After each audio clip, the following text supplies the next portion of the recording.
Shashi, Hi sir, কেমন আছেন? you are looking gorgeous. ফ্রেশারে আছি। তার মধ্যে সে বলছেন কমপ্লিমেন্ট দিচ্ছে।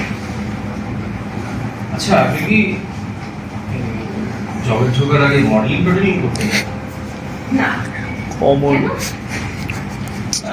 You look like model, but মডেলের একটা বড় অভ্যাস আছে, তাই? সবসময় কাজের জায়গায় দেরি করে। না না না, আমার তো ওই যে মানে আমাদের মার্কেটিং সেক্টরটা আমি দেখি তো, তা আমি তো থাকি অনেক সময় ওই জায়গায় করতে, তো জানা হয় আর কি। তো আজ আপনার অডিট রিপোর্ট দেখলাম আপনি প্রায় এই মাসে, আজ হচ্ছে 19 তারিখ, আপনি 13 দিন 1 ঘন্টা আধা ঘন্টা 40 মিনিট দেরি করে এসেছেন। So sad. হ্যাঁ, একটু লেট করেছিলাম। একটু বেশি। আচ্ছা। এখন দেখুন সমস্যা হয়েছে কি, আমাকেও করে জবাবদিহি করতে হয়। আমার কাছে রিপোর্ট চেয়েছে আগামী 1 সপ্তাহের মধ্যে, যে আমাদের অফিসে যারা যারা দেরি করে আসে বা যাদের কাজে মন নেই তাদের সম্পর্কে রিপোর্ট দেওয়ার জন্য।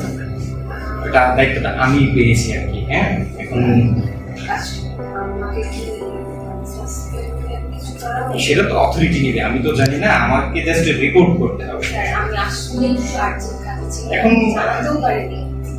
যদি আপনি একটু বিষয়টা দেখতেন। আমি কিভাবে দেখি আসলে, আমি তো দেখিনি। আমি সবসময় আমার পারফরমেন্সটা তো ভালো দেই। একটু লেট করতে পারি। পারফরমেন্স ঠিক আছে, কিন্তু যদি আপনি আজ জেনে আমার সাথে আমি ভেবে দেখতে গেলে কি করা যায়? হ্যাঁ, অবশ্যই যাবো। কেন যাবো? সত্যি? হ্যাঁ, হopefully যাবো। কেন যাবো না? ঠিক আছে, ওকে, তাহলে কাজ করুন, অফিস শেষে দেখবেন কিন্তু। আমার চিনবেন। ওকে, থ্যাংক ইউ। মুখটার একটা পিটপি দাও না। আরো